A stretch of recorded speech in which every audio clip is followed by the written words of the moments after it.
আমাকে বিয়ে করতে চাইলে আমার পাগলি বোনকেও বিয়ে করতে হবে। আমি আমার বোনকে একা ছেড়ে যাব না। পাত্রী দেখতে এসে পাত্রীর মুখে এমন উদ্ভট কথা শুনে সকলে বিস্মিত। মিফতাজ গম্ভীর কণ্ঠে বলে, কি ছেলে মানুষই করছো মানহা? এসবের মানে কি? দেখো, মানে খুব সোজা। আমি বোনকে ছাড়া একা বিয়ে করব না। এর জন্য নিজের বোনকে সতীন মানাবে? দরকার পড়লে তাই করব। খাটের উপর শেকলবন্দি হয়ে বসে আছে এক রমণী। কি মায়াবী মুখখানি তাহার! তবে কে বলবে এই মানবী অসুস্থ মস্তিষ্কের? মিফতা মানহাকে টানতে টানতে একটা রুমে নিয়ে আসলো। মানহার হাত শক্ত করে ধরে বলল, এসব পাগলামোর মানে কি? মানে খুব সোজা মিস্টার মিফতাস আয়ামান চৌধুরী। আমার বোনকে আমি কিছুতেই এই অবস্থায় একা ছাড়বো না। আয়াত তোমার আপন বোন না? তাহলে এত কিসের দরদ? আপনার কাছে আয়াত আপুকে আমার কাজিন বোন মনে হতে পারে, কিন্তু আমার কাছে সেই আমার সব। আর আয়াত আপুর এই অবস্থার দায় শুধুমাত্র আমার। আজ আমার জন্য আয়াত আপু পাগল হয়ে গেছে, তাই তাকে এভাবে রেখে আমি কখনোই বিয়ের পিঁড়িতে বসবো না। মানহার কথা শুনে মিফতাজের চোয়াল শক্ত হয়ে গেল। রাগে কপালের রগগুলো দপদপ করে, চোখ দিয়ে যেন ভস্ম করে দিবে সব। মিফতা মানহাকে দেওয়ালের সাথে চেপে ধরে বলে, খুব শখ না তোর সতীনের সংসার করার ইচ্ছা? আমি পূরণ করব। ভালোবাসি বলে মাথায় চড়ে বসছিস? আমার লাগছে, ছাড়াও আমাকে। আমারও লাগছে ঠিক বুকের বাঁ পাশে। এতদিন কেন বলিস নি এ কথা? আজ আমার পরিবারের সামনে তোকে এসব ফালতু টপিক টেনে আনতে হলো? মানা চুপ করে আছে। মিফতাজের শক্ত হাতের বন্ধনে ব্যথায় চোখ দিয়ে অশ্রু গড়িয়ে পড়ছে। মানাকে চুপ থাকতে দেখে মিফতাজ বলে, আনসার মি ড্যামেট। মিফতাজের গলার স্বর বসার রুম পর্যন্ত পৌঁছে গেলে মানা ভয়ে ঈষৎ কেঁপে উঠল। 2 বছরের রিলেশনে কখনো মিফতাজ এত রেগে যেতে দেখেনি। কিন্তু মানা তো নিরুপায়। এমন উদ্ভট কথা বলার মানে কি? আমাকে বলতেই হবে। তোমার কাছে উদ্ভট মনে হলো, এটাই আমার শর্ত। তোমার খুব শখ হয়েছে সতীনের সংসার করা? তোর শখ আমি পূরণ করো। তুই দেখবি কাছ থেকে, দেখবি সতীনের সংসার করা কত সহজ। আমি দেখতে চাই মিফতাজ। মিফতাজ মানহাকে ধাক্কা দিয়ে বেডে ফেলে রেখে হনহন করে চলে আসে রুমে। এক নিঃশ্বাসে বলে, আগামী শুক্রবার আপনার 2 মেয়ের বিয়ে, তাই আয়োজন করুন। হলরুমে সব বড়রা বসে আছে। দিশা বেগম, মিফতাজের মা, বলে, দেখুন, এমন অদ্ভুত কথা বলার মানে কি? আমি বুঝতে পারছি না। এটা কি কোনো যুক্তিসঙ্গত কথা হলো? বিয়েটা কি কোনো পুতুল খেলা? মন চাইলো খেললাম, মন চাইলো বাদ দিলাম। বিয়ে মানে সারা জীবনের সঙ্গী। সেখানে এমন উদ্ভট কথা সত্যি বেমানান। রুনা বেগম বললেন, আমরা কি বলবো বলেন? মেয়েটা বড্ড জেদি, কারো কথা শুনতে চায় না। আপনারা চাইলে বিয়েটা ভেঙে দিতে পারেন। দিশা বেগম বললেন, আমার ছেলে যখন একসাথে 2 বিয়ে করতে আপত্তি নেই, সেখানে আমারও আপত্তি নেই। তবে আপনাদের মেয়েকে তো আপনারা বোঝাতে পারেন। মা মরা মেয়ে কারো কথা শুনলেই তো বোঝাবে। দিশা বেগমের কথা না বাড়িয়ে বললেন, আচ্ছা, আজ তবে উঠি। মানহা বালিশে মুখ গুজে কাঁদতে কাঁদতে বলে, কেন আমাকে একা রেখে চলে গেলে? আমি কি করব বলো? মিফতাজের ভাগ যে আমি কাউকে দিতে পারবো না। আমি সেদিন তোমাদের সাথে মরে গেলে কেন গেলাম না বলতে পারো? মানার হঠাৎ মনে হলো কেউ তার কাঁধে হাত রাখছে। উঠে বসলো, চোখের পানি মুছে সামনে তাকাতে দেখে রুনা বেগম অগ্নিচক্ষে তাকিয়েছে তার দিকে। মানা মুখ খুলে কিছু বলার আগে রুনা বেগম তার হালে সজোরে একটা চর বসিয়ে বলে, আমার মেয়ের পুরো জীবনটা নষ্ট করে এখন এইটুকু দিতে তোর নাটকের শেষ নেই। অকৃতজ্ঞ মেয়ে, আমাদেরটা খেয়ে আমাদেরটা করে আমাদের মেয়েকে পাগল বানিয়ে তুই যে সুখে সংসার করবি ভেবেছিস, সেটা আমি কিছুতেই হতে দিব না। মিফতাজ বাসায় এসে নিজের রুমে যেয়ে মানহার দেওয়া গিফটগুলো ভেঙে গুড়িয়ে দিচ্ছে। কাবার থেকে মানারের দেওয়া love card, birthday card, Punjabi, T shirt বের করে ছাদে নিয়ে গেল। ছাদে ফার্নিচার বার্নিশ করার জন্য তারফিন আনা ছিল। আগুনে গিফট ঢেলে আগুন জ্বালিয়ে দিল। মুহূর্তে দাউ দাউ করে আগুন জ্বলে উঠল। যদিও এই মুহূর্তে এর চেয়ে ভয়ঙ্করভাবে মৃত্যুজের হৃদয় দহনে পুড়ে যাচ্ছে। জ্বলন্ত আগুনের উপর হাত রেখে বলে, তুমি আমার ভালোবাসা দেখেছ, কিন্তু আমার ঘৃণা দেখনি। এখন থেকে সেটাই দেখবে। আমার হৃদয় যেভাবে পুড়িয়েছ, এর চেয়ে শতগুণ বেশি তোমাকে পোড়াবো। আরাম এসে মিফতাজের হাত সরিয়ে দিয়ে বলে, তুই কি পাগল হয়েছিস? এসব কেন করছিস? মিফতাজ আরামকে জড়িয়ে ধরে বলে, প্লিজ আমার মানহাকে আমার কাছে এনে দে। ও কেন এমন পাগলামি করছে? ও কি জানে না ওর মিফতাজ ওকে কত ভালোবাসে? প্লিজ ভাই, তুই ওকে বোঝা। আরাম দ্বিধায় পড়ে গেল। সে কি একবারও মানার সাথে কথা বলে দেখবে? হুট করে যে অপরিচিত কারোর সাথে কথা বলতে কেমন লাগে? দীর্ঘ 14 বছর কানাডায় ছিল আরহাম। এসেছে মাত্র 1 সপ্তাহ হয়েছে। তাও আসার সময় তার কোনো ইচ্ছে ছিল না। শুধুমাত্র তার মামাতো ভাইয়ের জন্য এসেছে। মিফতাজের পিঠে হাত বুলিয়ে দিয়ে বলে, আমি বুঝিয়ে বলবো। এবার তুই শান্ত হ। কোথায় একসাথে দুই বউ পাবি সেটার জন্য খুশি হয়ে পার্টি দিবি, তা না শোক পালন করছিস। কখনো কাউকে ভালোবেসিস? ওইদিকে তেমন কাউকে মনে ধরেনি, এর জন্য বুঝতে পারছিস না। আচ্ছা চল নিচে চল, যা হবে দেখা যাবে। মানহা বারান্দায় এক কোণে গুটিসুটি হয়ে বসে আছে। অন্ধকার বারান্দায় মৃদু চাঁদের আলো। আদুরি এসে মানহার পাশে বসলো। মানহাকে বলে, তোকে আগেই বলেছিলাম চলে যায় এ বাড়ি ছেড়ে। এ বাড়ির মানুষ তোর ভালো কোনোদিনও চাইবে না। শুনলি না তো আমার কথা? এখন দে, নিজের স্বামীর ভাগ কর। সারা জীবন সতীনের সংসার। আমি কোথায় যেতাম বলো? চাচুরা তো আমাকে জায়গা দিত না। আর কেউ এভাবে নিজের মেয়েকে সতীন বেঁধে দেবে সেটাও তো কল্পনা করিনি। এখনো সময় আছে, চলে যা। আমি পালাবো না, নিজের ভুলের শাস্তি ভোগ করব। আয়াদাপুরে এই অবস্থা আমার জন্য হয়েছে। বোকা বোকা কথা বলিস না। ওটা ওর ডেস্টিনি, তাই। আর তুই ইচ্ছে করে ওর সাথে এসব করিসনি। ওটা যদি ভাগ্য হয় তবে সারা জীবন নিজের ভালোবাসার মানুষ ভাগ দেওয়া, এটাও আমার ভাগ্য। তুই কেন করছিস এমন? মিত্তাজ তোকে বড্ড ভালোবাসে। কেন দিচ্ছিস ছেলেটাকে শাস্তি? এখনো সময় আছে, দেখ। সতীন সতীন হয়, হোক সে সুস্থ কিংবা পাগল। আমার না কিছু বলার নেই, আর কিছু ভাবার নেই। আসলে কি বলতো, যার বাবা থেকেও নেই আর মা তো নেই, তার সাথে এর চেয়ে ভালো কি হবে? আদুরি রেগে বলে, কিছু চাপিয়ে দিলে সেটা মেনে কেন নিতে হবে? সুযোগ দিলে মানুষ সুযোগ নেয়, এটাই স্বাভাবিক। আমি যে বড্ড অসহায়, আমি কিভাবে মেনে নিব এসব? নিজের ভালোবাসার মানুষকে ভাগ করে নিতে পারবো না। সে হলে পুরোপুরি আমার, না হলে এক বিন্দু চাই না। এখনো সময় আছে, এসবের বিরুদ্ধে কথা বল। এত বড় ঘোর অন্যায় করিস না। মিফতাজের মতো ছেলে এ যুগে পাবি না। আমি কি করব বলো? আমার পোড়া কপাল যে। মানহা আয়াতের কাছে আসলো। আয়াত চোখ পিটপিট করে তাকিয়েছে। মানহা আয়াতকে জড়িয়ে ধরে হাউমাউ করে কেঁদে কেঁদে বলে, তুই কবে সুস্থ হবি আপু?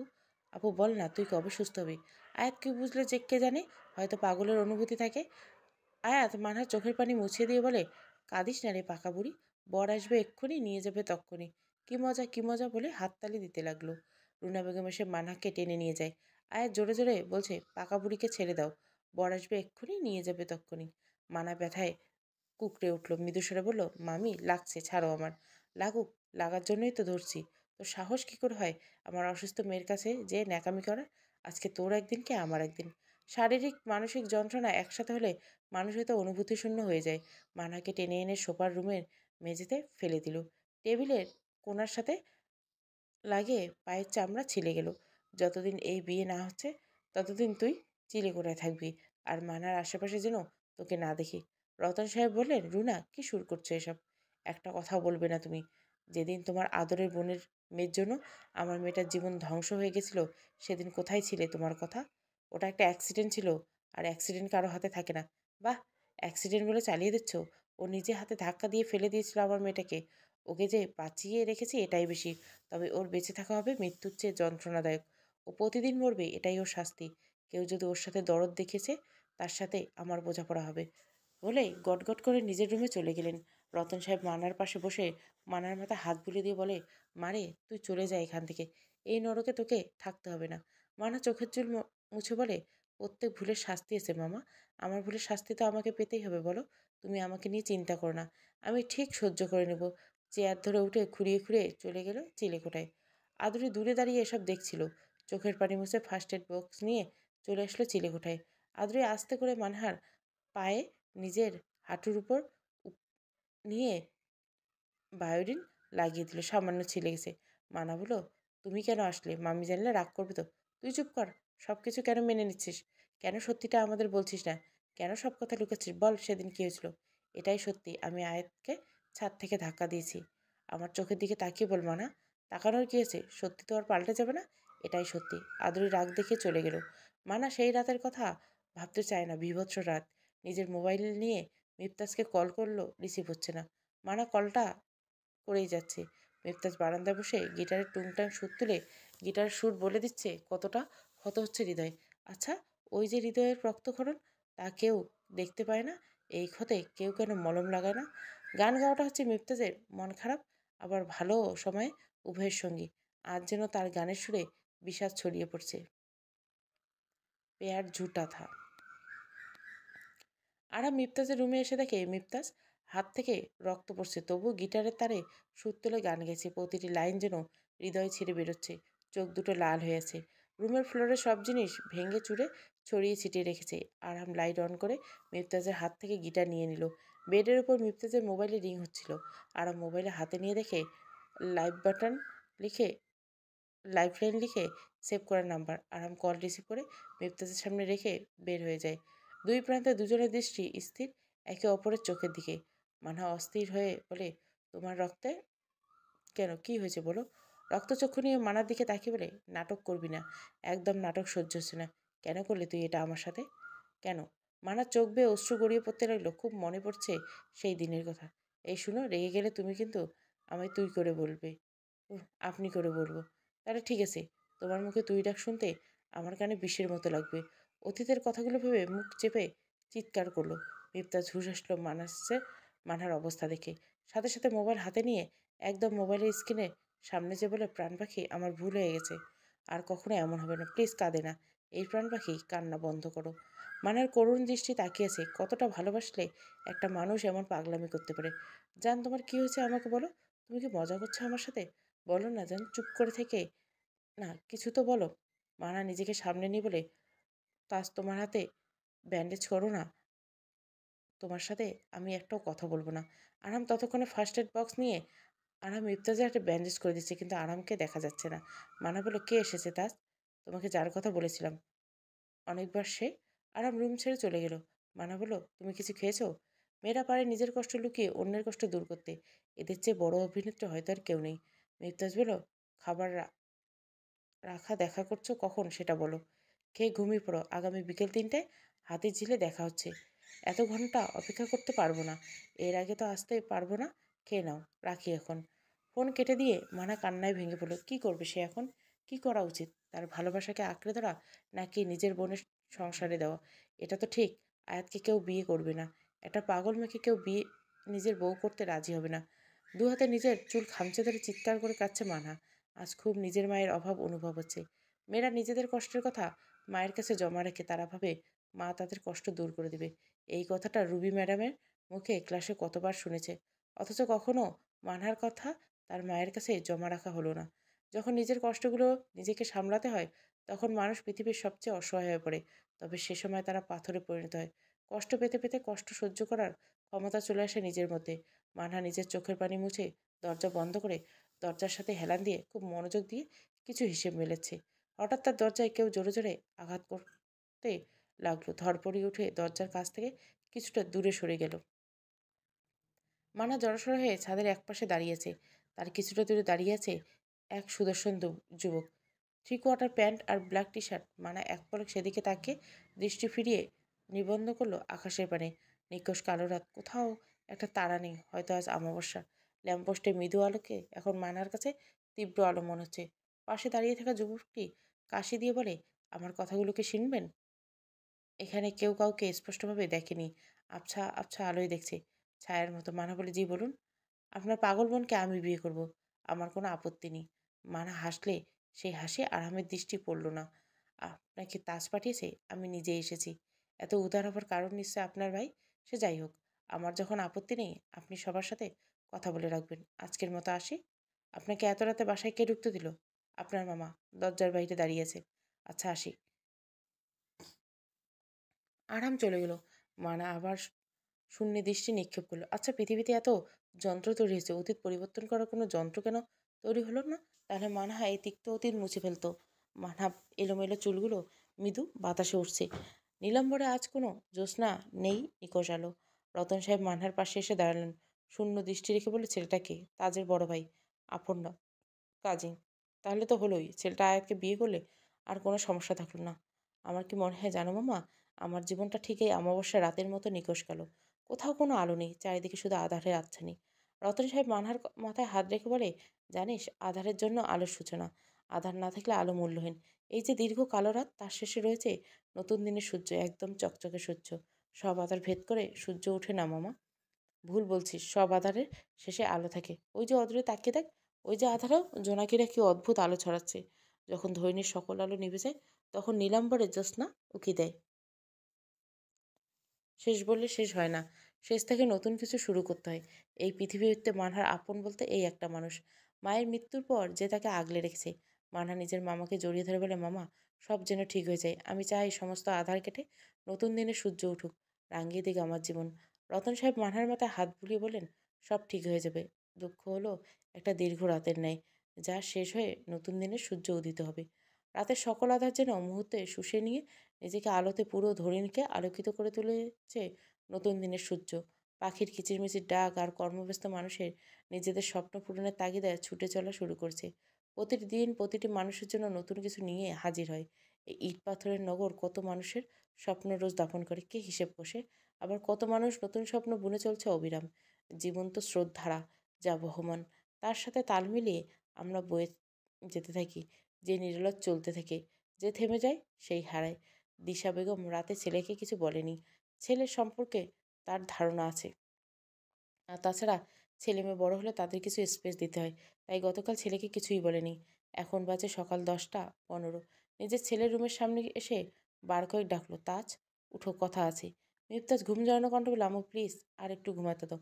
উঠে এসো, তোমার সাথে তোমার বাবা কথা বলবেন। 5 মিনিট, আমি আসছি ফ্রেশ হয়ে।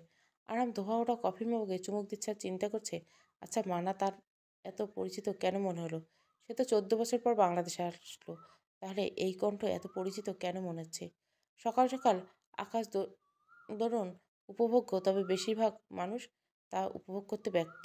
এই যে একটু একটু করে সব আধার ছাপিয়ে আলোকিত হয়ে ওঠা শহর, আরহামের ভীষণ পছন্দ এই দৃশ্যটা। কফির শেষ চুমুক কিংবা আধারের আলো হারানোর দৃশ্য, অথবা আলোতে আধারে মিলিয়ে যাওয়া দৃশ্য আরহাম মিস করে না। মিফতাজ ফ্রেশ হয়ে নিচে আসে। মাহমুদ সাহেব পত্রিকা পড়ছিলেন মনোযোগ দিয়ে। মিফতাজকে দেখে পত্রিকা নামিয়ে রেখে বলে, তুমি কি বিয়েটা করবেই? কোনো ডাউট আছে? কার সামনে কথা বলছো বিষয়টা মাথায় রাখো। বাবা, বিয়ে নিয়ে আমি মানহাকেই করব। করো, কে মানা করছে? সাথে ওই পাগল একটা বউ ফ্রি পাবে, দারুণ ব্যাপার। এরকম কিছু হবে না বাবা। ওরা কি নিজেদের কথা থেকে সরে এসেছে? মনে হচ্ছে এসেছে। এর মধ্যে আরাম এসে বলল, আয়াতকে আমি বিয়ে করব। মামুর সাহেব বেজায় রাগ দেখে বলেন, মাথায় কি গোবর আছে নাকি তোমার? তোমার কি কম আছে যে একটা পাগলকে বিয়ে করতে হবে? আমি একজন সাইকোলজিস্ট, তাই আমি বিয়ের পর নিজের স্ত্রীকে ঠিক সুস্থ করে তুলতে পারবো। বিয়েটা ছেলে খেলা না। মন চাইলো খেললাম, মন চাইলো ভেঙে দিলাম। একটা পাগল সুস্থ হবে, তার কি গ্যারান্টি আছে? সুস্থ হবে না, তার তো কোনো গ্যারান্টি নেই। নীলুফা খাবার খাচ্ছিল। আরামের কথা শুনে খাবার গলায় আটকে রইল।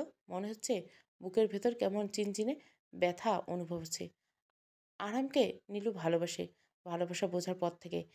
আজও ভালোবাসা এত কাছে এসেও দূরে চলে যাচ্ছে। মামু সাহেব বললেন, তোমার মায়ের সাথে কথা বলে ডিসিশন নিয়েছো তো, নাকি মন মতলবি একটা কথা বলে দিচ্ছ? লাইফটা আমার, আর সারা জীবন সংসার করবো আমি, তাই ডিসিশন যেটাই ফাইনাল সেটা আমি বলবো। মামু সাহেব বললেন, তোমাদের যা ইচ্ছে করো, আমি বলার কে? মানা গোসল করে জোহরের নামাজ পড়ে নিচে আসলো। রুনা বেগম তখন আয়াতকে খাওয়াচ্ছে। মানাকে দেখে আয়াত খুশি হয়ে ছুটে আসতে চায়, তবে শেকলবন্দি আয়াত সামনে এগোতে ব্যর্থ। মানা আয়াতের সামনে এসে বলে, কেমন আছো আপু?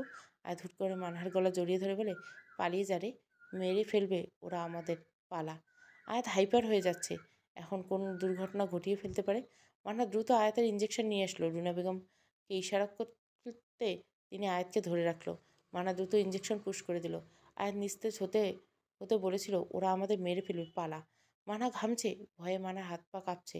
এটা নতুন কিছু না, তবে এই বিষয়ে বারবার অতীতকে মনে করিয়ে দেয়। রুনা বেগম মানহাকে ধমকে বলে, এভাবে দাঁড়িয়ে না থেকে আমাকে সাহায্য কর। মানহা আর রুনা বেগম আয়াতকে ধরে আয়াতের রুমে এনে শুইয়ে দিল। মানহা আয়াতের মুখের দিকে তাকিয়ে আছে, মনে মনে ভাবছে, কি হতো যদি ওই দিনটা না আসতো। রুনা বেগম মানহার হাত ধরে বাইরে এনে দিল। তোর কাছে এখনো সময় আছে, সত্যিটা বল, সেদিন কি হয়েছে? মানা চুপ করে আছে। রুনা বেগম আবার বলেন, আজকে তুই যদি সত্যি না বললে তোকে আমার হাত থেকে কেউ বাঁচাতে পারবে না। মানা এবার মুখ খুললো, চিৎকার, আমি ধাক্কা দিয়েছি আয়াত আপুকে। কি শাস্তি দিতে চাও? এক কাজ করো, আমাকে মেরে ফেলো। না থাকবে বাঁশ আর না থাকবে বাঁশুরি। রুনা বেগম তেড়ে এসে মানহার গলা চেপে দিল। তোকে মেরেই ফেলবো, খুব শখ না মরার? মানার শ্বাস আটকে আসছে, চোখ দিয়ে পানি বেরোচ্ছে, চোখ মুখ লাল হচ্ছে। আর কিছু সময় থাকলে হয়তো সত্যি সত্যি মানহার জীবন শেষ হয়ে যেত। আদুরি একটা প্রাইমারি স্কুলের টিচার, বিকেলে একটা কোচিং সেন্টারে ক্লাস করে। রেডি হয়ে রুমে আসতেই এই দৃশ্য দেখে দৌড়ে এসে মানহাকে রুনা বেগমের হাত থেকে ছাড়িয়ে নিল। মানা কাঁচতে কাঁচতে শেষে জোরে জোরে শ্বাস নেওয়ার চেষ্টা করছে। আদ্রি মানহার মুখের সামনে পানির গ্লাস ধরলো। মানা কয়েক ঢোক পান করলো। আদ্রি মানাকে ধরে সোফায় এনে বসালো। নিজের মায়ের দিকে তাকিয়ে বলল, তুমি কি চাইছো মা? মেয়েটাকে এভাবে টর্চার করছো কেন? খুব দরদ উতলে উঠছে, একদম বাজে বকবি না। মা, তোমার কি হয়েছে? তুমি তো এমন ছিলে না। আমি জানি না আমি কেমন ছিলাম। আমি শুধু জানি আমার মেয়ের জীবন যার জন্য নষ্ট হয়েছে তাকে আমি শান্তিতে থাকতে দিব না। এসব করলে কি আয়েশ সুস্থ হয়ে যাবে? তুই কোনো কথা বলবি না আদুরি। তোর জন্য ও আমাকে কম কথা শুনতে হচ্ছে না। আমি যে সুস্থ আছি এটাই ঢের। না হলে যার এক মেয়ে বিয়ে করবে না বলে সন্ন্যাসী হয়ে যায়, আর এক মেয়ে পাগল, সে সুস্থ থাকে কি করে? আদুরি আর কথাবার্তা চাইছে না, তাই চুপ করে রইল। এখন মুখে তালা দিলি কেন বল? বিয়ে করবি না কেন? আদুরি মানাকে ধরে মানহার রুমে নিয়ে আসলো। মানাকে বেডে বসিয়ে দিয়ে বলে, কত মানুষ মারা যাচ্ছে, তুই কেন বেঁচে আসছিস? না পারিস সত্যি বলতে আর না প্রতিবাদ করতে। মানহা নীরব। আদুরি আবার বলল, মরে যাবি তো, হয়তো শারীরিক মৃত্যু নয়তো মানসিক মৃত্যু, বলে বেরিয়ে গেল রুম থেকে। আদুরি বের হতে সশব্দে মানহার ফোনটা বেজে উঠল। স্ক্রিনে জল জল করছে মাই হার্ট লেখা নাম্বারটা। মানা কল রিসিভ করতে মিফতাজ বলে, যান তুমি রেডি হয়ে বেরো, আমি বাইক নিয়ে তোমার গেটের সামনে আসছি। বাইক কেন? ইচ্ছে হচ্ছে, ষোড়শী প্রেমিক হতে চাই। আমার আসতে 10 মিনিট সময় লাগবে, তাড়াতাড়ি রেডি হও। মানা কথা বাড়ানোর মুডে নেই, তাই কথা না বাড়িয়ে ঠিক আছে বলে কালো বোরখা আর হিজাব পরে বের হয়। বের হতে দেখে মিফতাজ দাঁড়িয়ে আছে। ব্ল্যাক পাঞ্জাবি, হোয়াইট কোটি, কালো শু আর ব্ল্যাক ওয়াচ। মিফতাজের চুলগুলো সবসময় মানার একটু বেশি পছন্দ। ওই ঠিক করা গোছানো চুলগুলো দেখলে মানহার ইচ্ছে হয় এলোমেলো করে দিতে। বেশিক্ষণ তাকিয়ে থাকতে পারল না, চোখ নামিয়ে এগিয়ে আসলো বাইকের কাছে। মিফতাজ মুখ ভার করে বলল, কালো শাড়ি পরে আসতে বলছিলাম। কালো তো পরেছি, শাড়ি না পরলে কি? জান দিন দিন আনরোমান্টিক হয়ে যাচ্ছ। মানা দরুন অবাক হয়। আচ্ছা তাস, তুমি কি বুঝতে পারছো না আমি কিসের মধ্য দিয়ে আছি? একবার কি আমার কষ্ট ও হৃদয় স্পর্শ করতে পারছে না? মিফতাজ বলল, জান কি ভাবছো? এখানে দাঁড়িয়ে ভাবলে হবে, নাকি বাইকে উঠে বসো, আমাদের তো যেতে হবে নাকি? মানা বাইকের পেছনে বসলো। তাজ বলল, এদিকে কি এমন হলো জান, তুমি আমাকে এত পর করে দিলা? মানহা তাজের কথা বুঝতে পেরে তাজের কাঁধে হাত রাখলো। মানা কাঁধ হাত রাখতে তাজ বাইক চালানো শুরু করলো। মানা মনে আকাশ কুসুম ভাবনা, কি বলবে কি হবে সেটাই ভাবছে মানার অবুঝ হৃদয়। আরহাম নিজের মোবাইলে জুম করে কালো হাতে চুরি পরা পিক দেখছে আর মনে মনে হাসছে সেদিনের কথা, অতীত। একটা পাঞ্জাবি পরা পিক দাও তো। আমি পাঞ্জাবি পরি না। ওকে ব্রেকআপ। পাঞ্জাবি পরি না বলে ব্রেকআপ করবা? যেই ছেলে পাঞ্জাবি পরে না সে আনরোমান্টিক আর লবণীর তরকারির মতো। তুমি লাইফে আসার আগে কেউ তো বলেনি এই কথা প্রাণ পাখি। একদম আমাকে প্রাণ পাখি ডাকবে না। যে পাঞ্জাবি পরে না তার মুখে মধুর ডাক মানায় না। আরাম হেসে বলে, ভিনদেশীয় দেশে তোমার সঠিক ঠিকানা বলবে না? আমি কি মিথ্যে বলি আপনাকে? সত্যিও তো বলো না, সবটুকু জানা হয়ে গেল। সব কথা পড়ে ফেলার মতো। পাঠিত মানুষ এক পুরনো ছবি কবর। ভিনদেশে তুমি বড্ড রহস্যময়। মেয়ে মানুষ যদি রহস্যময় না হয় তাহলে খুঁজবেন কি করে? তুমি বলছো তোমাকে খুঁজে বের করতে? হ্যাঁ, দেখি কতটা পারেন। তার মানে তুমি তোমার বলা দুটো শহরে কোনো একটাতে আছো। সঠিক করে বলছো না কোনটাতে আছো। সব বলে দিলে কি করে হবে? ভিনদেশে তোমাকে আমি খুঁজে বের করবই। কচু করবেন। থাকেন তো 7 সমুদ্র 13 নদীর ওপারে, আবার আসছে আমাকে খুঁজছে। তোমার ঠিকানা যদি অ্যামাজন জঙ্গলে হয় তাতে আমার সমস্যা নেই মায়াপুরী। আমার তোমার দরকার তোমার ঠিকানা নয়, তৈরি থেকো। তো আসেন আমাজন থেকে আমাকে বউ করে নিয়ে যান। সে তুমি বললেও আসবো, না বললেও আসবো। আরাম দীর্ঘশ্বাস ছেড়ে বলে, তোমাকে কোথায় খুঁজবো ভিনদেশি? এই জীবন তোমার কাছ থেকে একবার কি দেখা হবে না? মিমতাজ আর মানহা দুজনে পাশাপাশি বসে আছে। হাতের জিলে এমন দৃশ্য অহরহ। সবাই তাদের প্রিয় মানুষকে নিয়ে এই যান্ত্রিক শহরে একটু কোয়ার্টারলি টাইম কাটানোর জন্য এখানটাতে ভিড় জমায়। মিফতাজ বলল, জান তুমি কি চুপ করে থাকবা? পণ করে এসেছো?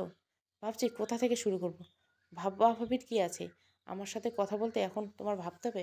আচ্ছা তাস, ধরো কোনো কারণে আমাদের বিচ্ছেদ হলো, আমরা একে অপরের হতে পারলাম না, তখন তুমি কি করবে? মিফতাজের শান্ত মেজাজ গরম করার জন্য এটুকু কথা যথেষ্ট ছিল। হাত মুষ্টি বদ্ধ করে জোরে জোরে শ্বাস নিয়ে নিজের রাগ সংযত করে ধীর কণ্ঠে বলল, তুমি আসলে কি চাইছো? আমি এমনি বলছি, দেখো, মানুষ পুরো পৃথিবীর সাথে লড়াই করতে পারে কিন্তু নিজের ভাগ্যের সাথে লড়াই করতে পারে না। দেখো আমার মন, আমরা একটা সুন্দর সময় কাটাতে এসেছি, তুমি বাজে কথা বলে সেটা নষ্ট করবে না আশা করি। তাজ, আমি সময়টাকে নষ্ট নয় উপভোগ করতে চাইছি। তাই এভাবে উল্টোপাল্টা কথা না বলে আমার রাগ তুলে উপভোগ করবে বুঝি? তুমি এই সামান্য কথাতে রেগে যাবে ভাবিনি। তুমি আমার হবে না এটা সামান্য কথা? আমি নিশ্চিতভাবে বলতে চেয়েছি যদি এমন কিছু হয়তো। তুমি কি বাসা থেকে ঠিক করে এসেছো আমাকে কষ্ট দেবে? সরি, তোমাকে হার্ট করতে চাইনি। আচ্ছা এসব কথা বাদ দাও, চলো ফুচকা খাবে। মিফতাজ উঠে আসলে এক হাতে মানার হাত আবদ্ধ। মিফতাজ হাঁটছে আর কিছু ভাবছে, দুয়ে দুয়ে চার মিলিয়ে নেয়। মনে মনে বলে, জান তুমি আমাকে ক্ষমা করে দিও। তবে তোমাকে পেতে হলে আমাকে এই পথ নিতে হবে। জানি না এটা ঠিক কিনা। এরপর হয়তো আমাকে ঘৃণা করবে। তোমাকে হারানোর চেয়ে তোমার ঘৃণা সহ্য করা আমার জন্য সহজ। মানা মৃদু স্বরে বলল, কি হলো, দাঁড়িয়ে পড়লে কেন? যান, চলো, তোমার জন্য সারপ্রাইজ আসে। দুটি মানুষ একে অপরের এত কাছাকাছি, একে অপরের নিঃশ্বাস এসে মিলিত হচ্ছে। মিপ্তাসের প্রতিটি নিঃশ্বাস যেন মানহার ভেতরে এসে নাড়িয়ে দিচ্ছে। এ কেমন অনুভূতি? এই অনুভূতি বড্ড মিঠা। ও, বড্ড তেতো। দূরে এ অনুভূতির নাম মেলাতে পারছে না মানহা। বেশ খানিক সময় পর মানহা বলে, কোথায় আসলাম আমরা? তোমার শ্বশুর বাড়ি। কি হচ্ছে তাজ? এমন উদ্ভট কথা কেন বলছো? জান, আমার কথা তোমার কাছে উদ্ভট কবে থেকে মনে হওয়া শুরু করলো? তাজ, আমাদের ফুচকা খাওয়ার কথা ছিল। তুমি বলে সারপ্রাইজ এসে, কিন্তু এখন সারপ্রাইজ কই? জান, তোমার সারপ্রাইজ এটাই। মিফতাস মানহার আরও কাছে আসলো। মানহা মিফতাসের শার্ট খামচে ধরল। মিফতাস নিজের হাত মানহার কোমরে আর ঘাড়ে রাখলো। কয়েক সেকেন্ডের তাদের সব দূরত্ব ঘুচিয়ে একে অপরের অধরে মিলন ঘটল। কয়েক মিনিট পর মানহার ঠোঁট ছেড়ে দিয়ে একটু দূরে সরে দাঁড়ালো। মিফতাস মানাকে ছেড়ে দিতেই মানা পেছন ঘুরে দাঁড়িয়ে জোরে জোরে নিঃশ্বাস নিতে থাকলো। মিফতাস পেছন থেকে মানাকে জড়িয়ে ধরল। মিফতাসের স্পর্শে মানা খানিক কেঁপে উঠল। মিফতাস মানহার ঘাট থেকে চুল সরিয়ে নিজের ঠোঁট স্পর্শ করলো। মানহা নিজের কামিজ খামচে ধরে বলল, আমি এরকম মেয়ে না তাজ। জান, এতটুকু আদর করতেই তো পারি। পারবো না, কারণ এখন লিমিট ক্রস হয়ে যাচ্ছে। আমরা দুজন অ্যাডাল্ট। আজকে না হয় বেসামাল, আমাকে সামলে নাও জান। তুমি আদুরে স্বরে আমাকে অবৈধ প্রস্তাব দিচ্ছ। জান, ভালোবাসা পূর্ণতা চাচ্ছি। এভাবে তো তুমি শরীরের পূর্ণতা চাচ্ছ। তাহলে তুমি কি চাও? হালালভাবে তোমাকে পেতে চাই। মিফতাস মানহাকে জড়িয়ে ধরে বলে, তোমার ইচ্ছে পূরণ হোক জান। মানা নিজেকে সামনে নিয়ে বলে, আমি বাসায় যাব। এত কিসের? চলো, ফুচকা খাবে না? আচ্ছা, এটা কোথায়? এটা আমার বাবার অ্যাপার্টমেন্ট। বিয়ের পর আমি এখানেই থাকতাম। আচ্ছা, চলো বের হই। তাজ মানার হাত ধরে একটা রুমে নিয়ে আসলো। সেখানে টেবিলের উপর অনেক সুন্দর করে ফুচকা ডেকোরেশন। মানা খুশি হয়ে দ্রুত ফুচকা খাওয়া শুরু করে দিল। মিফতাজ একটু দূরে দাঁড়িয়ে দেখছে আর মিটমিট করে আসছে। মনে মনে বলছে, সরি জান, ভালোবাসা আর লড়াইয়ের ময়দানে সব জায়েজ। যদি ভালোবাসার জন্য এতটুকু করতে না পারি, তবে কেমন প্রেমিক আপনি। মানা বেশ কিছু ফুচকা খাওয়ার পর পাশে ডার্ক চকলেট কেক দেখতে পাই। পেছন ঘুরে একবার মিফতাসের দিকে তাকালো। তারপর এক পিস খেয়ে নিয়ে নিজে খেলো। আর এক পিস কেক হাতে নিয়ে এগিয়ে আসছিল মিফতাসের দিকে। কিন্তু তার পা কেমন টলমল করছে, মাথা ঘুরছে, চোখ কেমন ঘোলাটে দেখছে। এক হাত দিয়ে নিজের মাথা চেপে ধরার আগে, মানহা লুটিয়ে পড়ার আগে, মিফতাস মানাকে নিজের বাহুতে আগলে নিল। কোলে তুলে বিছানায় শুয়ে দিয়ে বলে, যান, খুব দ্রুত তুমি মিস থেকে মিসেস মিফতাস হবে। বলে মানার কপালে চুমু দিয়ে দরজা লক করে বের হয়ে আসলো। বাইরে দুজন সার্ভেন্ট দাঁড়িয়েছিল। একজনের মধ্যে বয়স্ক, অন্যজন কিশোরী। মিফতাস তাদের উদ্দেশ্যে বলে, তোমাদের যা যা বলছি ঠিক সেরকম করবে। মনে থাকবে তো? জি স্যার। আমার কোনো ভুল হইবে না। আপনি যেমন কইছেন তেমনই করবো। মিফতাস শীষ বাজাতে বাজাতে বের হয়ে গেল। তার মনে হচ্ছে সে বিশ্ব জয় করে ফেলেছে। পৃথিবীর ভালোবাসার জয় করার আনন্দ হয়তো বিশ্বজয় করার আনন্দের চেয়ে বহুগুণ বেশি। এই যে মিফতাজের মুখের স্নিগ্ধ হাসি তার প্রমাণ বহন করছে। আরাম দাঁড়িয়ে আছে নারায়ণগঞ্জ চাষারার ঈদগাহ মাঠে। বিকেল টাইমে এখানে অনেকেই আশেপাশে হাঁটাহাঁটি করে। তবে আরামের চোখ চাতকের পাখির মতো অন্য কাউকে খুঁজছে। আচ্ছা ভিনদেশি, তুমি আমাকে এভাবে কেন ফাঁকি দিলে? আজ 3টা বছর আমার রাতে ঠিকমতো ঘুম হয় না। তোমার কথা মনে পড়লে শ্বাস নিতে কষ্ট হয়। কেন করলে এমন? সত্যি পরিচয় বললে কি হতো, মাহিবা? আচ্ছা, তোমার নাম মাহিবা তো? নাকি এটাও ভুল? দীর্ঘ সময় ঈদগাহে বসে রইল। এখানে বসে একবার ভিডিও কল করলো মাহি। সেই স্মৃতি চারণ করতে আরহাম এখানে এসেছে। আরহামের খুব মনে পড়ছে মাহিরের বলা কিছু কথা। আচ্ছা, আমি যদি হারিয়ে যাই তখন কি করবেন? আরহাম হেসে উত্তর দিয়েছিল, খুঁজে বের করবো। একদম না, কারণ খুঁজে পাবেন না আমাকে। তাহলে আর কি, ভুলে যাব তোমাকে?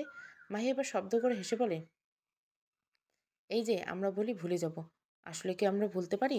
একদম ভুলতে পারি না। বরং যত ভুলে যাওয়ার চেষ্টা করি, তার স্মৃতি আমাদের মস্তিষ্কে তত জায়গা দখল করে থাকে। ভুলে যেতে যেতেও তাকে বারবার স্মরণ করি। কি অদ্ভুত, তাই না? মিস্টার অসুস্থ। সব কিছুই অদ্ভুত। সবচেয়ে বড় অদ্ভুত তুমি। আচ্ছা, ঠিকানা না হয় বাদ দিলাম, তোমার কলেজের নামটা তো বলতে পারো। এই যে মিস্টার অসুস্থ, আমি সহজে গলে যাবার পাত্রী না। আমি যখন বলবো না বলছি, তখনই বলবো না। আমাকে সত্যি সত্যি তুমি অসুস্থ করে দিচ্ছ মাহি। মিস্টার অসুস্থ আমার নামটা মাহিবা, নট মাহি। এই যে মিস রহস্যময়ী, আমার নাম আরহাম, নট অসুস্থ।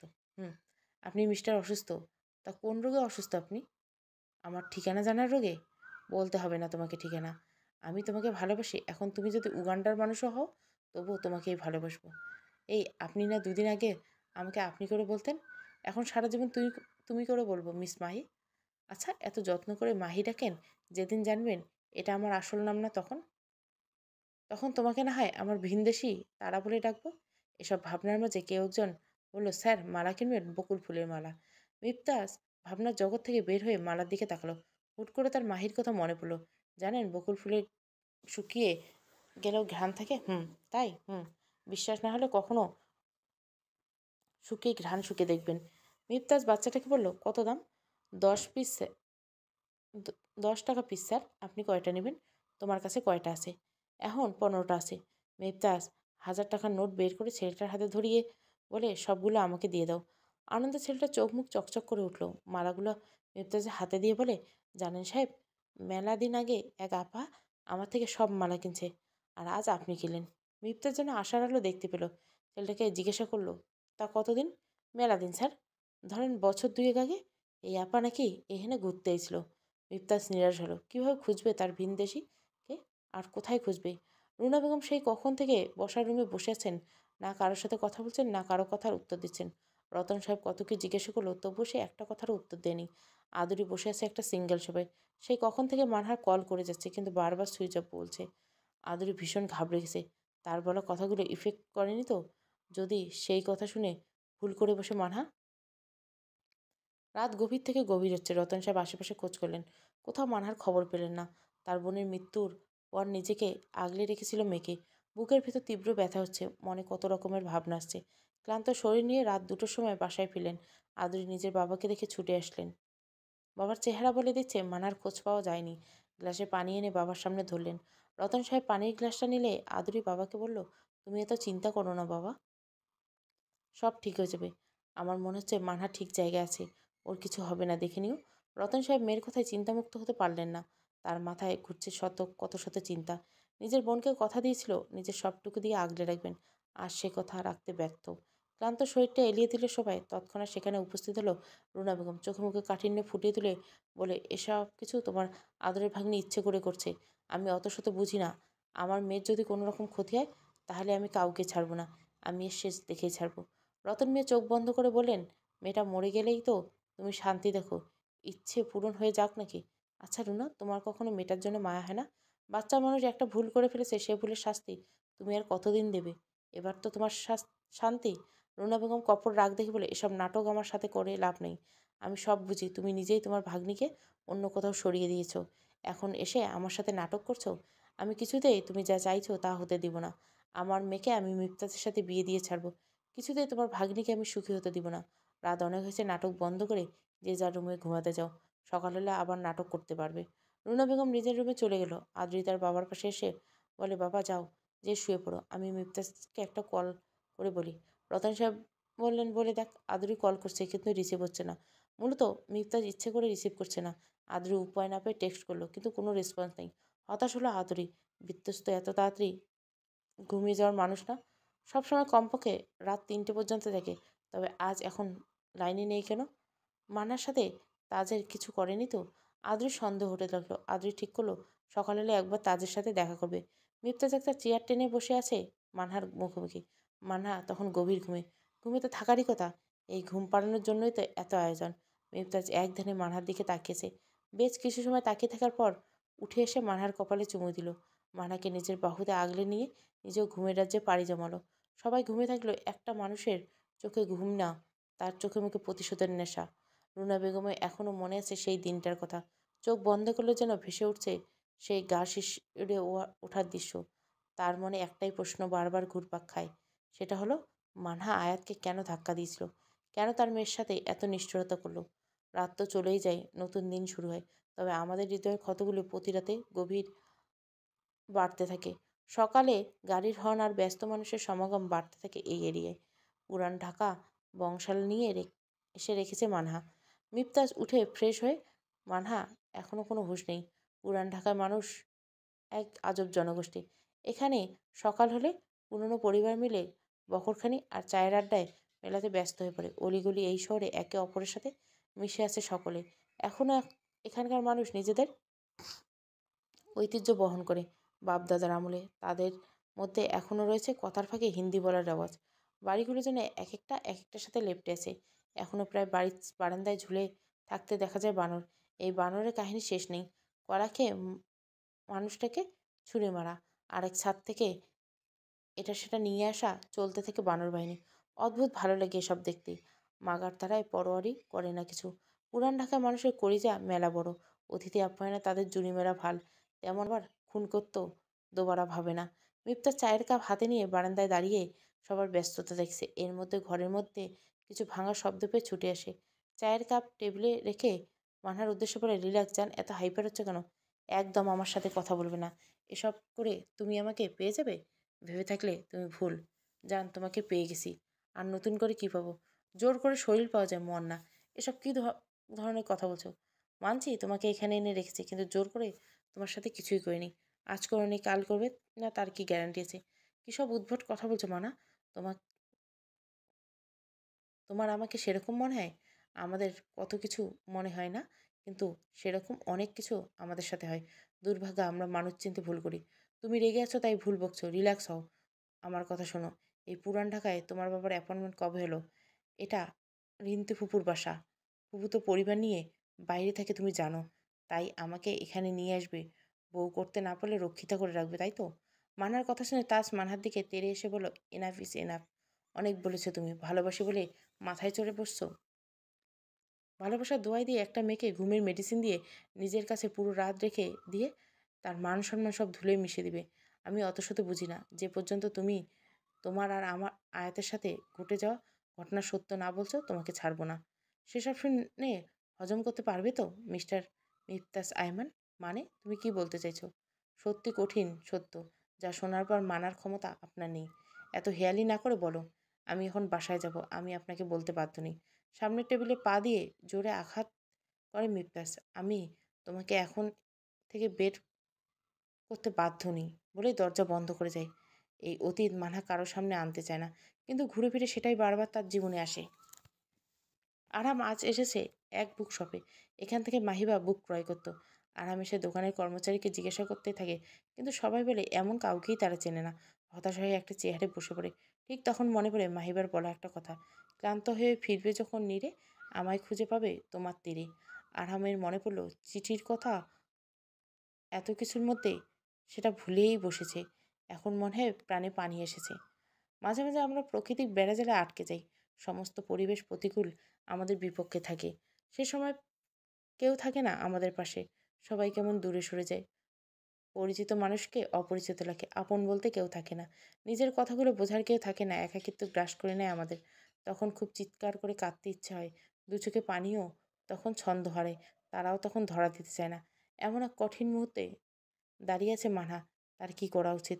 দু হাতে নিজের চুল খামচে ধরে বেডের উপর বসলো।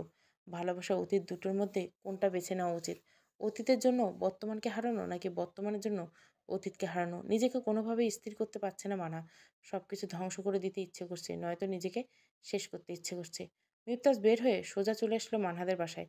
রুনা বেগম মিফতাজকে দেখে শান্ত স্বরে বলল, তোমাদের 16 কলা পূর্ণ হলো। দেখুন, আপনি বড়, আপনার সাথে আমি বাজে বিহেভ করতে চাই না, তাই নিজের লিমিট থেকে কথা বলুন। দুদিনের বাচ্চা ছেলে এসেছে আমাকে লিমিট শেখাতে। এই শোন, এই যে মানহাকে খুঁজে যে নাটকটা চলছে তার মূল নায়ক তুমি। দেখুন, আমি মানহার বিষয়ে কথা বলতে আসিনি। আমাকে আয়াতের ব্যাপারে বলুন। আয়াতের বিষয়ে জেনে তোমার কি? আপনি বলুন, তারপর বলছি। আয়াত কতদিন ধরে অসুস্থ? এর অবস্থা কিভাবে? তোমার প্রেমিকা তোমাকে কখনো আয়াতের কথা বলেনি? তা বলবে কেন? নিজের এত বড় পাপ কেউ প্রকাশ করে নাকি? আন্টি, হেয়ালি না করে আমাকে বলুন কি হয়েছে। আমি জানতে চাই সবটা। আজ থেকে 3 বছর আগের কথা। মানহা যখন ফার্স্ট ইয়ারে পড়ে, আমার আয়াত তখন ইন্টার সেকেন্ড ইয়ারে পড়ে। একই কলেজে দুজন পড়তো। মানহার মায়ের মৃত্যুর পর মানহার বাবা আরেকটা বিয়ে করে বাহিরে চলে যায়। সেই থেকে নিজের মেয়ের মতো বড় করছি। তখন বুঝতে পারিনি দুধ দিয়ে কালসাপ পুষেছিলাম। আয়াতের কোনো বান্ধবী বাসায় বার্থডে পার্টি ছিল। আদুরি তখন রাজশাহী ইউনিভার্সিটিতে পড়ে, তাই আয়াতের সাথে মানাকে পাঠাই সেখানে। এটাই ছিল আমার জীবনের সবচেয়ে বড় ভুল। আমার সুস্থ হাস্যোজ্জ্বল মেয়েকে পাঠিয়েছিলাম এক বিষাক্ত মনের মেয়ের সাথে, যে আমার মেয়েটাকে হিংসে করতো। তখন কি ওসব বুঝতাম? ওটুকু মেয়ের মনে এত হিংসা? দুজনে গেল ঠিক মতো, কিন্তু রাত 3টার সময় কল আসলো, আমার মেয়ে ঢাকা মেডিকেলে ভর্তি, দ্রুত আসুন। পৃথিবী আমার অন্ধকার হয়ে গেল। এমনিতে 12টার পর থেকে অপেক্ষায় চিন্তা হচ্ছিল কখন আসবে। তোমার আঙ্কেল কল করছিল, দুজনকে ফোন সুইচ অফ। 11টার সময় মেয়েটা আমাকে কল করে বলেছিল 12টা 10-এই তারা বেরোবে। চিন্তা করতে না। তিনি যেন তোমার আঙ্কেলকে একটু এগিয়ে আনতে বলি। ছুটে হাসপাতালে গেলাম। যে দেখি মানার হাতে আর মাথায় ব্যান্ডেজ। জিজ্ঞাসা করলাম আয়াত কই? আইসিইউর দিকে তাকিয়ে দেখি মেয়েটা আমার মৃত্যুর সঙ্গে লড়াই করছিল। আমি শুধু তাকিয়ে দেখছিলাম। 3 দিন পর আমার মেয়েটা জ্ঞান ফিরে আসলো। চিনতে পারছিল না কাউকে। এভাবে মাস খানেক যাওয়ার পর আস্তে আস্তে উদ্ভট কাজ করা শুরু করে দেয়। একটা টাইমে বদ্ধ উন্মাদ পাগলিতে পরিণত হয়। ডাক্তার বলে দিল আমার মেয়েকে পাবনা নিয়ে যেতে। সেখানে খোঁজখবর নিয়ে আর সাহস কুলোলো না। তাই এভাবে শেকলবন্দি করে রেখেছি। জানো, এত কিছুর পরেও ওই মেয়ে আমার চোখের সামনে ঘুরঘুর করছে। এর চেয়ে বড় কষ্ট কী হতে পারে? সবাই বলে এই কাজ মানহা করতে পারে না। নিশ্চিত অন্য কোনো কাহিনী লুকিয়ে আছে এর পিছনে। কিন্তু এত বছর এতভাবে জিজ্ঞাসা করার পরও ওই মেয়ে একই কথা বলে যাচ্ছে। নিজের স্বামীর ভাগ দিতে রাজি হয়েছে। যদি অন্যায় নাই করতে থাকতো তাহলে সব মানলেও তোমাকে ভাগ করে নেওয়ার কথা মানতো না। তার মানে সব ও নিজেই করছে। কিন্তু এসব হলো কি করে? তোমার প্রেমিকা করেছে, সে নিজের মুখে স্বীকার করছে। সে আমার মেয়েকে ছাদ থেকে ধাক্কা দিয়েছে। আচ্ছা আন্টি, আমি কি আয়াতকে একবার দেখতে পারি? আসো আমার সাথে। আয়াত তখন ঘুমে। মিফতাজ হয়তো কল্পনাও করতে পারছে না তার জন্য কি অপেক্ষা করছে, কোন ভয়াবহ সত্যের মুখোমুখি হতে যাচ্ছে। সে যদি জানতো তবে এই সময়টুকু মুছে দিত জীবন থেকে। আরাম ছুটে আসলো নিজের রুমে। এসে নিজেকে ভাবতে লাগলো। হুট করে মনে পড়লো মিফতাজের কথা। মিফতাজ বলেছিল আরামের নামে একটা চিঠি এসেছে। মিফতার বসে পড়ল বেডে, নিজের চুল খামচে ধরে নিজের দিকে তাকিয়ে বলল, কি আশ্চর্য, মনে হচ্ছে ফ্লোরে মাহিবা হাস্যোজ্জ্বল চেহারা ভেসে আসছে। দীর্ঘ সময় তাকিয়ে থেকে বলে, আমার ভিনদেশি তারা, তুমি কোন আকাশে উড়ে বেড়াও? আমার আকাশ ছাড়া? আরাম ভাবছে এই হয়তো মাহি হেসে উত্তর দিবে, আমার আকাশ এই তোমার ছেড়ে আর কোথাও উড়বে বলো? মাহির সাথে আরহামের পরিচয় বেশ ইন্টারেস্টিংভাবে ভার্চুয়াল জগতের পরিচয়। একটা কার্টুনে মাহির কমেন্ট দেখে কৌতূহলে মাহিকে ফ্রেন্ড রিকোয়েস্ট দিয়েছিল আরহাম। মাহি অ্যাকসেপ্ট করে নেয়। তারপর তারা ফেসবুকে ফ্রেন্ড হলো। তেমন কথা হতো না তাদের। একদিন মাহির একটা স্টোরি রিপ্লাই করা থেকে শুরু হয় কথা। প্রথম দিকে তেমন কথা না বললেও মাসখানেক পর তাদের মধ্যে নিয়মিত কথা হয়। মাহির চাঞ্চল্য আর মিঠা মিঠা কথা খুব দ্রুত আরহামের মনে জায়গা করে নেয়। তখন দেখা হয়নি কেউ কাউকে। একদিন হুট করে সাহস জুগিয়ে আরহাম মাহির পিক চাইলে মাহি একটা হাতের পিক দেয়। এভাবে ধীরে ধীরে কথা বলতে বলতে আরহাম মাহিকে প্রপোজ করে বসে। মাহি কোনো উত্তর দেয় না। খুব ভালো লাগছিল সম্পর্ক, কিন্তু হুট করে কি হলো সব কিছু পাল্টে গেল এক মুহূর্তে। আর দেখা গেল না মাহিবার আইডির পাশে সবুজ বাতি। 1 মাস, 1 সপ্তাহে, 1 বছর, এমনকি আজও 3 বছরও আর পেল না মাহির কোনো খোঁজ। ছেলেদের নাকি কাঁদতে নেই। এই যে ভিজে উঠছে আরহামের চোখ, কোনো একটা কি অন্যায়। আরহাম আবার ব্যস্ত হলো চিঠি খুঁজতে। কিন্তু এত বছর সেই চিঠি পাবে তো আরহাম? আদুরি আয়নার সামনে দাঁড়িয়ে নিজেকে খুঁটিয়ে খুঁটিয়ে দেখছে। একটা কাজল নিয়ে চেয়ে পড়ল, আবার টিস্যু দিয়ে মুছে দিল। হঠাৎ হাসছে, আবার চোখ ভরে উঠছে। নিজের দিকে তাকিয়ে বলে, প্রিয়, আমি তোমাকে বড্ড বেশি ভালোবেসেছিলাম, যার বিনিময়ে তুমি আমাকে এক আকাশ, না না, 7 আসমান সমান দুঃখ দিয়ে গেলে। জানো প্রিয়, আমার ইচ্ছে করে বউ সাজতে, কিন্তু বর হিসেবে আমি শুধু তোকেই চেয়েছিলাম। কেন পেলাম না? কেন ঠকালে আমায়? একবার কি এই উত্তর দিতে পারবা? আচ্ছা, আমার কমতিটা কোথায় ছিল বলে যেতে। আমি চাই আমাদের একবার দেখা হোক, আর একবার আমাদের কথা হোক। আমি বেশি কিছু না, শুধু তোমার থেকে ভালোবাসা, সময়, আমার মুহূর্তগুলো ফেরত চাই। এই যে তুমি আমাকে বিরহে রেখে সুখে আছো, তোমার কি হৃদয় কাঁপে না? তোমার কি মাঝরাতে হুট করে ঘুম ভেঙে না আমাকে দেওয়া কষ্টের ভারে? প্রফেসর আদিল চৌধুরী নিউ ইয়র্কের একটা বেসরকারি শিক্ষা প্রতিষ্ঠানে প্রফেসর। 38 বছর বয়সী ইয়ং ব্যাচেলর প্রফেসর। আজ দীর্ঘ 3 বছর পর দেশে ফিরছেন। গাড়ির সিটে হেলান দিয়ে চোখ বন্ধ করে ভেসে উঠল এক রমণীর মুখশ্রী। মনে মনে আদি বলছে, সফলতা খুঁজতে যেয়ে তোমাকে হারিয়ে ফেললাম। সফলতা পেলাম, তবু শান্তি অর্জন করতে পেলাম না। একটা সময় মনে হতো সফলতা ছাড়া জীবন অর্থহীন। ভালো তো চাইলেই বাসা যায়, কিন্তু পরবর্তীতে সব পেয়ে যাওয়ার পর সেই হারানো ভালোবাসা ফিরে পাওয়া যায় না। সব থেকে কী যেন নেই, কী যেন এক অদৃশ্য শূন্যতা আমাদের ঘিরে রাখে। ঠিক তখন আমরা বুঝতে পারি ভালোবাসা ছাড়া জীবন মূল্যহীন। ততদিনে আমি সব কিছু হারিয়ে যাই, চাইলে আর ফেরত পাবি না সে। আজকে স্কুলে হাফ ক্লাস রয়েছে। ক্লাস শেষ করে আদুরি টিউশন পড়াতে আসলো। ক্লান্ত শরীর নিয়ে নাজিয়াদের বাসার সামনে আসলো। নাজিয়া ক্লাস 8-এ পড়ে। নাজিয়ার বাবা অ্যাডভোকেট। অহনা আদুরিকে দেখে বলল, তোমাকে বেশ ক্লান্ত লাগছে, অসুস্থ নাকি? না আপা, তেমন কিছু না, একটু টায়ার্ড লাগছে, ওই আর কি, নাজুকই। তুমি বলো, বসো, আমি নাজুকে পাঠিয়ে দিচ্ছি। আর হ্যাঁ শোনো, পড়া শেষ করে এখানেই ফ্রেশ হবো, আজকে দুপুরে আমার বাসায় খেতে হবে মানে। আপা আমার যে একটু তাড়া ছিল, ওসব বাহানা দিয়ে চলবে না, খেয়ে যেতে হবে, একদম কোনো অজুহাত চলবে না। আদুরি আর কিছু বললো না, ইদানিং কারোর সাথে তর্ক করতে ভালো লাগে না। কেউ যদি ভর দুপুরে বলে এখন গভীর রাত, তাও মেনে নিয়ে চুপ থাকতে ইচ্ছে করে। মানুষের জীবন এমন একটা সময় আসে যখন নিজের মধ্যে কোনো ফিলিংস কাজ করে না, কোনো কিছু নিয়ে উচ্ছ্বাস থাকে না, কোনো আশা থাকে না। বেঁচে থাকতে হবে এই নিয়মে বেঁচে থাকে। তাদের জীবনে মৃত্যু ছাড়া আর কোনো কিছু অপেক্ষা থাকে না। মিফতাজ এসে পৌঁছলো আয়াতের রুমে। হুট করে মিফতাজ কেমন হাঁসফাঁস করতে লাগলো, কেমন এক দমবন্ধকর পরিবেশ। মিফতাজ ইচ্ছে করছে এক ছুটে পালাই। রুনা বেগম মৃদু স্বরে ডেকে উঠলো আয়াতকে। আয়াত তাকে আনমনে ফ্লোরে আঁকাআঁকি করছিল আর কি যেন গুনগুন করছিল। একটু কাছে আসতে মিফতাজের কানে আসলো আয়াতের গুনগুন শব্দ, কেমন পরিচিত কণ্ঠ। রুনা বেগম নম্র স্বরে আবার ডাকলো আয়াতকে। এবার আয়াত ফিরে তাকালো। গত রাতে রুনা বেগম আয়াতের চুলে বিনুনি গেঁথে দিয়েছিল। আয়াতের পরনে একটা মেরুন রঙের কুর্তি।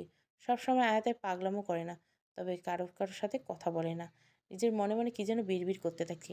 মিফতাজ চোখ তুলে এক পলক তাকাতে আয়াতের দিকে, হুট করে চোখের সামনে নিজের ঘৃণ্য অতীত থেকে পা টলে গেল, হাত গিয়ে দরজায় দাঁড়ালো। কপালে বিন্দু বিন্দু ঘাম জড়ো হতে থাকলো। এতদিনের সব সত্যি এক মুহূর্তে কেমন মিথ্যে হয়ে গেল, মনে পড়ে গেল। রুনা বেগম পিছু ফিরে কিছু বলার আগে মিফতাজ কোনো মতে বের হয়ে গেল।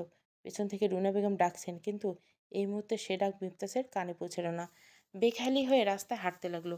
বৈশাখ মাসের শেষের দিকে ভরা দুপুরে কেমন অন্ধকার ছেয়ে গেছে শহরে। কালো মেঘ ডেকে রেখেছে সব আলো। হয়তো কিছু সময়ের মধ্যে ধরণী কাঁপিয়ে ঝুম বৃষ্টি নামবে। তীব্র বাতাসে শহরে ময়লা আর ধুলোবালি ওড়াউড়ি করছে, সেদিকে কোনো খেয়াল নেই মুক্তাজের।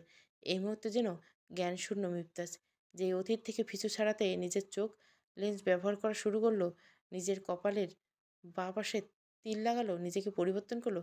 সেই অতীত 3 বছর পর তার সামনে ঝুম বৃষ্টির মাঝরাতে বসে চিৎকার করে বলতে লাগলো, ভুল করেছিলাম, কিন্তু তোমাকে ভালোবাসা কোনো ভুল ছিল না।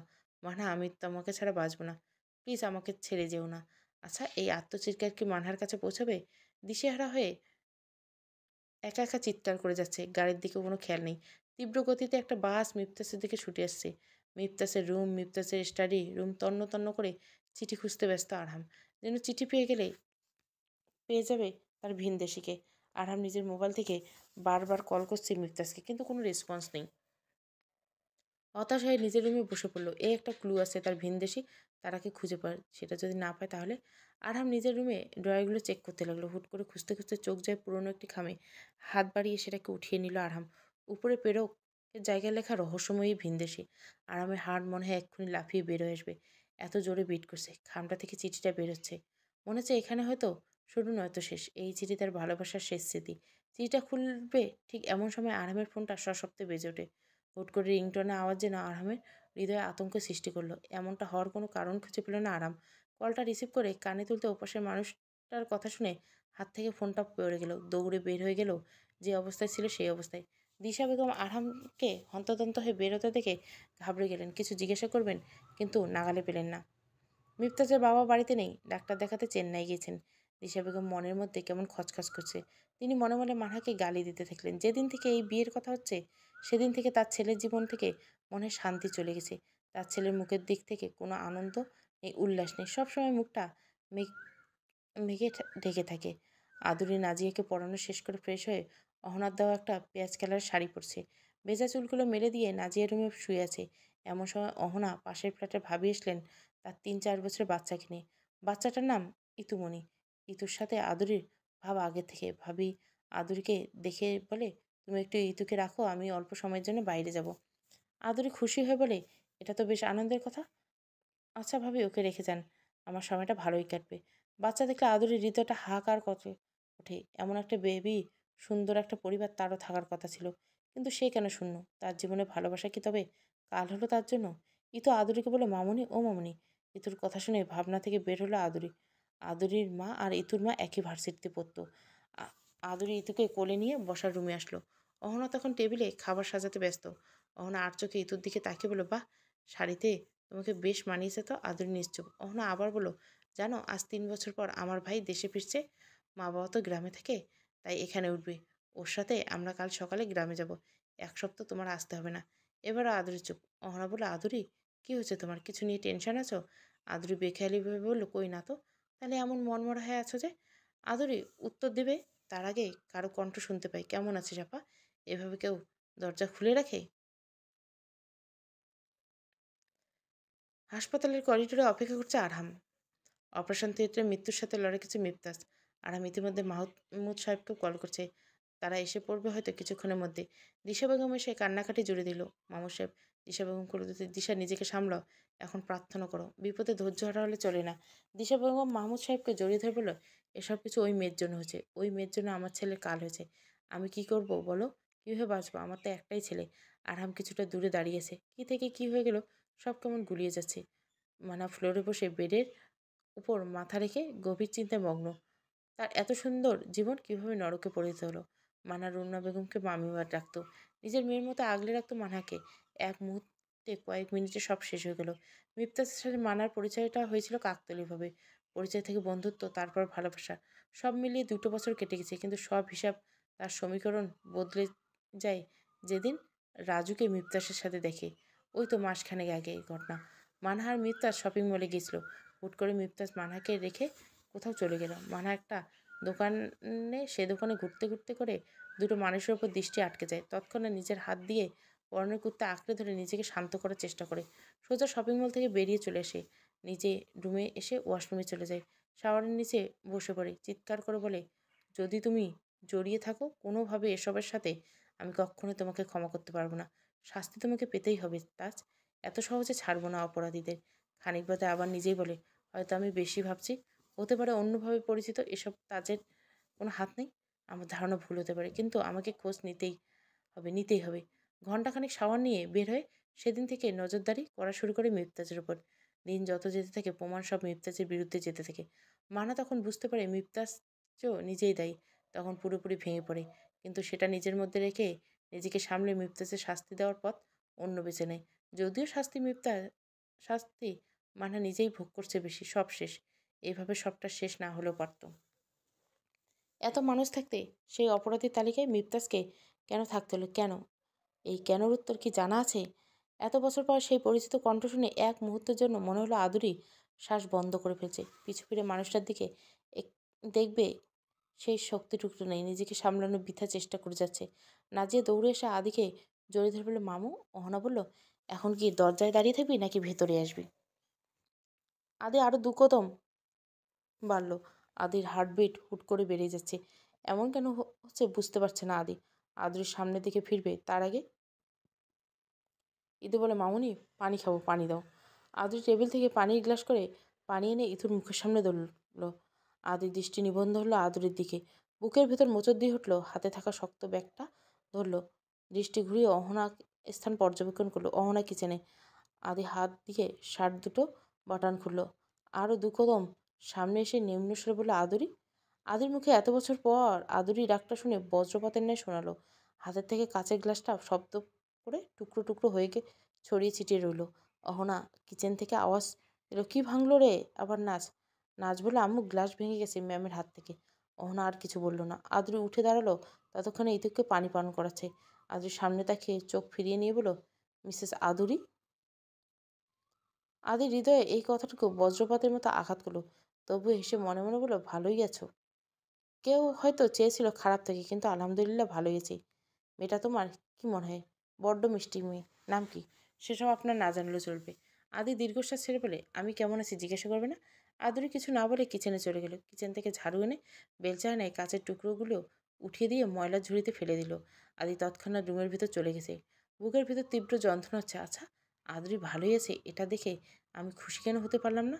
আর মনে আবার নিজেই বলো, ভালোবাসার মানুষটা আমাকে ছেড়ে সুখে আছে, এটা মেনে নেওয়া কঠিন। কিন্তু আমি নিজেই যাকে ধোকা দিয়ে ছেড়ে গেছি, তার কাছ থেকে অন্য কিছু আশা করাটা ভুল। তুমি আমাকে ছেড়ে ভালোবাসো, এই কথাটা এখন আমাকে ভীষণ পোড়াবে। আমি তোমার চোখে এক যুগ পরে আমাকে না পাওয়ার আক্ষেপ, আমাকে হারানোর যন্ত্রণা দেখতে চাই।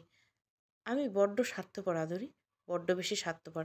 আদুরি আদি ফ্রেশ হয়ে বাইরে আসার আগে খাবার খেয়ে বের হয়ে গেল।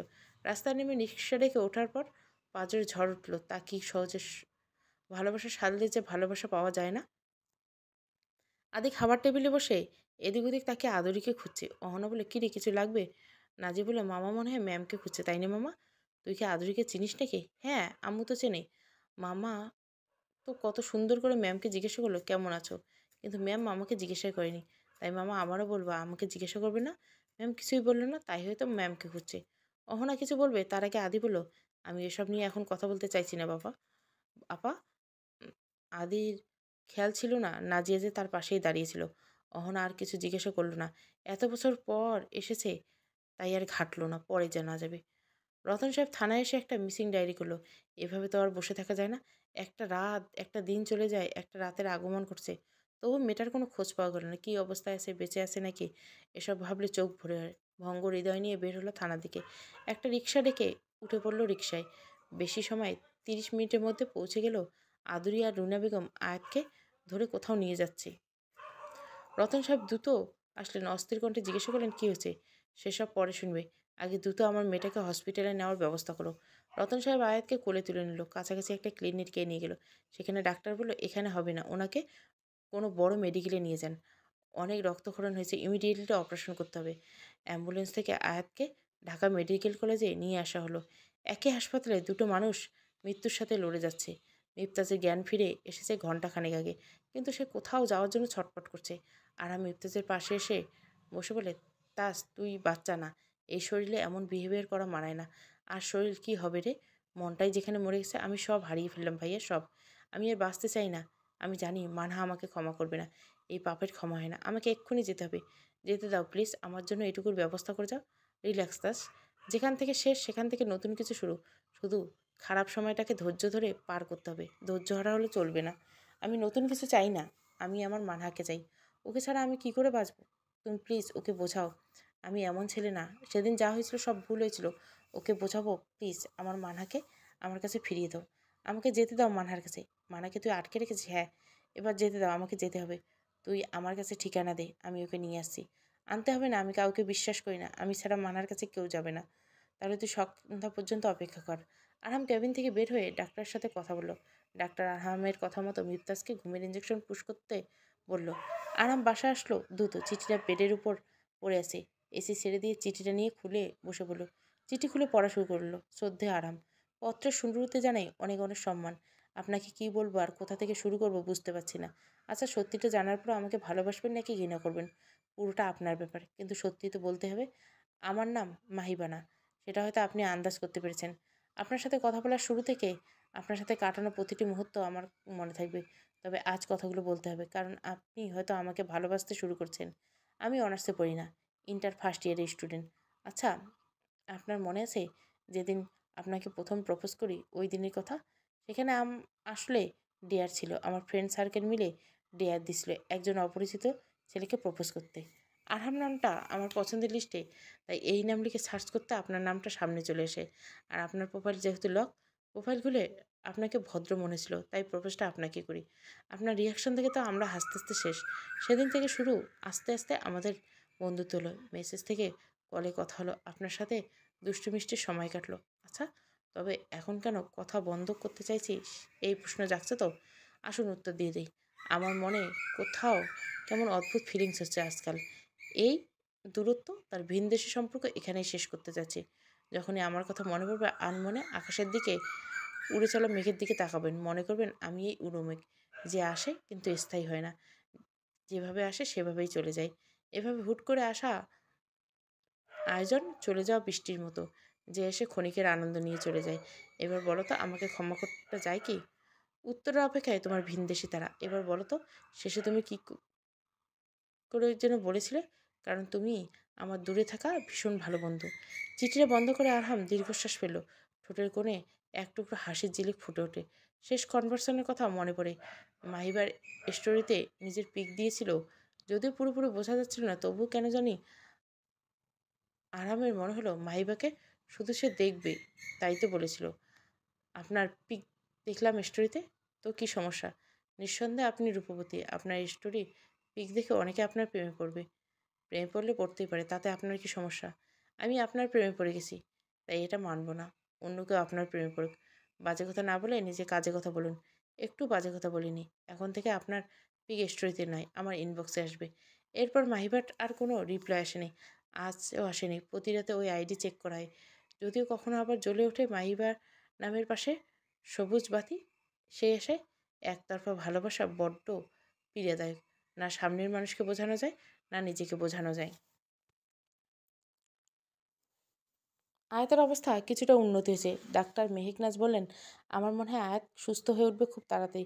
তবে যত্ন আর আশেপাশের পরিবেশ একদম ঝামেলাহীন রাখতে হবে। কোনোভাবে কোনো বড় ধাক্কা যেন না খায়, এর মধ্যে সেদিকে খেয়াল রাখতে হবে। আর হ্যাঁ, কোনো ধরনের ধারালো জিনিস রুগীর সামনে রাখা যাবে না। আজকে যেই দুর্ঘটনা ঘটলো, আর একটু দেরি হলে পেশেন্টকে বাঁচানো যেত না। রুনা বেগম চেয়ারে বসলেন। রতন সাহেবের দিকে তাকিয়ে নম্রস্বরে বলেন, এবার অন্তত তোমার বোনের মেয়েকে ফিরিয়ে আনো।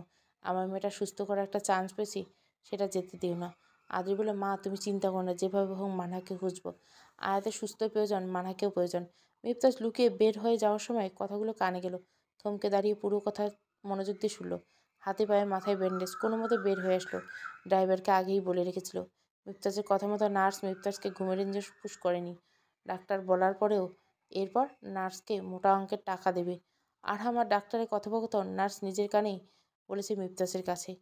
বংশাল থেকে ঢাকা মেডিকেল কাছাকাছি হওয়ায় মিফতাজের বেশি কষ্ট হয়নি মানহার কাছে আসতে। পুরো রুম অন্ধকার করে বসে আছে মানহা। কাল থেকে মুখে কোনো খাবার পড়েনি। মিফতাজ দরজা খুলে রুমে ঢুকে লাইট অন করলো। হঠাৎ করে লাইটের আলোয় চোখ পড়তে মানহা চোখ বন্ধ করে নিল। এরপর একটু একটু করে চোখ খুলল। পূর্ণ দৃষ্টি দিতে মিফতাজের দিকে দৃষ্টি দিল। মানহার হৃদয় কেঁপে উঠল। অস্থির হয়ে কিছু বলবে, তার আগে অতীতের কথা ভেবে নিজেকে সামলে নিয়ে বলল, এসব নাটক করেও আমার মন গলাতে পারবেন না মিস্টার মিফতাজ আইমান। তোমার দেওয়া সব শাস্তি আমি মাথা পেতে নেব, তবে সব শাস্তির শেষে আমি তোমাকেই চাইব। মানা জানলার বাইরে হাত দিয়ে ইশারা করে বলে, ওই যে দূরে আকাশ দেখতে পাচ্ছেন, আমার সবাই চাঁদ ধরতে চাই, কিন্তু চাঁদ আমাদের নাগালের বাইরে। এত বড় শাস্তি আমাকে দিও না। তোমাকে ছাড়া আমি বাঁচব না। কেউ কাউকে ছাড়া মরে যায় না। আমি জানি আমার ভুলের ক্ষমা নেই, কিন্তু তাই বলে তোমার কাছ থেকে আমাকে দূরে সরিয়ে নিও না। আমাকে বাসায় যেতে দিন। আমার মান সম্মান সব শেষ করেছেন, যতটুকু আছে ততটুকু রাখতে দেন। খাঁচার ভিতর বনের পাখি যতই যত্নে বেঁধে রাখি, সুযোগ পেলে পাখি তো পালাবে। এতই যখন বুঝেন তবে আমাকে যেতে দিন। হ্যাঁ, দেব। আগামীকাল থেকে আমি তোমাকে মুক্তি করে দেব। যদি ভালোবাসো তবে ক্ষমা করে ফিরে এসো, আর না পারলে আমাকে নিজ হাতে বিষ পান করে দিও। আপনার পাপের ক্ষমা নেই।